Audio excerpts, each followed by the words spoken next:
¿Qué tal? Buenas tardes. Nos encontramos aquí para hablar sobre el tema de pensiones, un tema que nos ha gustado y del cual queremos compartir el conocimiento. El día de hoy hablaremos en específico sobre los requisitos que nos estipulan para pensionarse bajo el sistema de pensión del IMSS, bajo el régimen de la Ley 97 y la Ley 73. Con ustedes Alejandro Gil, contador público, y el día de hoy tenemos la presencia del licenciado Juan Pablo Guarneros, quien ha trabajado 14 años en el tema de pensiones. Un gusto tenerlo, Lic. Ok, buenas tardes. Igual el gusto es mío. El día de hoy les vamos a explicar sobre la Ley 73 y Ley 97. Bueno, pues entonces vamos a darle. Díganos, ¿cuáles son los requisitos que necesita una persona para pensionarse bajo el régimen de la Ley 73? Para la Ley 73 se necesitan tres requisitos. Uno, las semanas cotizadas, como mínimo 500 semanas cotizadas. Como número dos, la edad, depende el porcentaje, pero la edad empieza desde los 60 a los 65. Y como tres, el nivel salarial de los últimos 5 años laborados. Bien, entonces estamos hablando de tres requisitos que nos pide la Ley del 73. Entonces pongamos un ejemplo, nos está hablando de que mínimo requieren 500 semanas cotizadas. Es un aproximado de 10 años de trabajo. Entonces, ¿qué pasa si no tengo los 10 años de trabajo? Si tengo menos, ¿no puedo pensionarme? No, porque necesitas la mínima, que son 500 semanas. Lo que podemos hacer en este caso es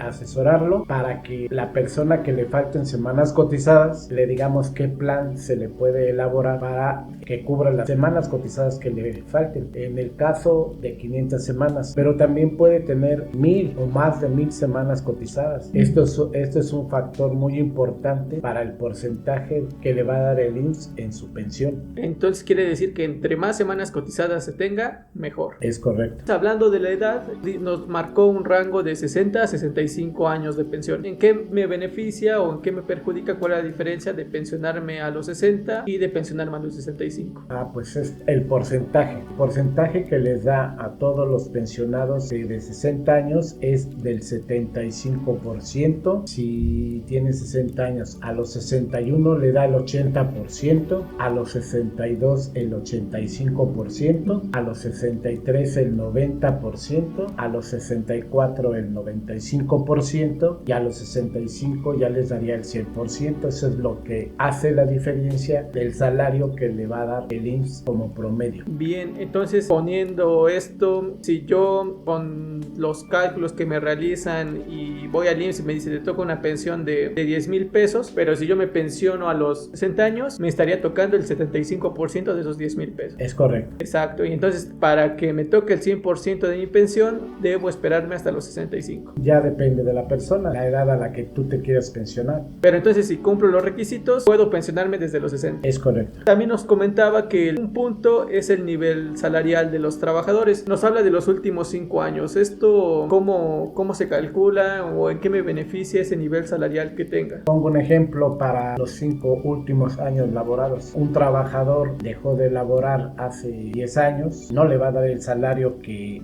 está actualmente. Le va a dar el salario mínimo con el que fue dado de alta hace 10 años. Ese es el promedio que va a tomar el Instituto Mexicano del Seguro Social para promediar el cálculo para su pensión. Entonces ahí puede decirse que entre mayor sea el salario, más me conviene, puedo alcanzar una pensión más alta, entre menor sea, pues la pensión disminuye. Sí, si es pensión de un salario mínimo, pues sería la pensión garantizada. Pero si tiene un nivel salarial más alto se me ocurre de 5, de 10 salarios, o el tope que es de 25 salarios mínimos, es el promedio que le van a dar de pensión.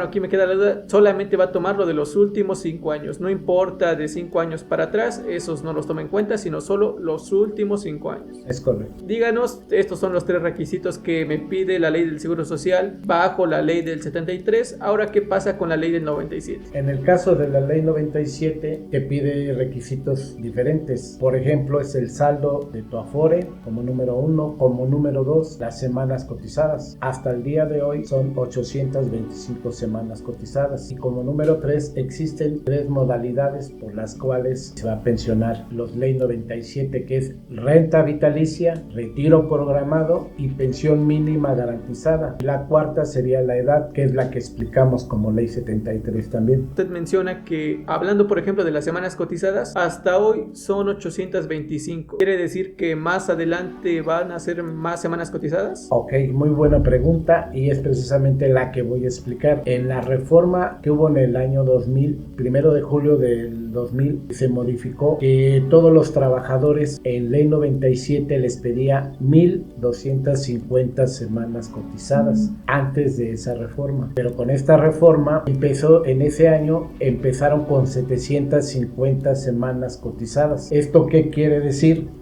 Año con año van subiendo 25 semanas cotizadas hasta llegar al año 2030 hasta las 1,000 semanas cotizadas, por lo cual hasta el día de hoy, 2024, son 825 semanas cotizadas. Nos habla de la reforma ¿de qué año? 1 de julio del 2020. 2020. Entonces, el día de hoy son 825 semanas. El siguiente año, quiero pensar que son 850 y así se van a ir hasta llegar a las 1,000 semanas. 1,000 semanas. Hablando de la edad, en la ley 73 teníamos menor edad, menor porcentaje. Aquí en la ley del 97, ¿qué papel juega la edad? En la ley 97 también aplica el porcentaje, igual que expliqué en la ley 73, que empieza desde el 75% hasta el 100% de su pensión. Entonces ya lo expliqué, que es un porcentaje, va subiendo un 5% conforme va teniendo un año más. Bueno, pues Lic Pablo, le agradecemos esta plática, su tiempo, su experiencia, y pues los invitamos a que nos sigan escuchando. Seguiremos hablando de más temas, esperamos seguir contando con su presencia para poder explicarnos más temas y agradecemos que nos estén viendo en este medio. Hasta luego.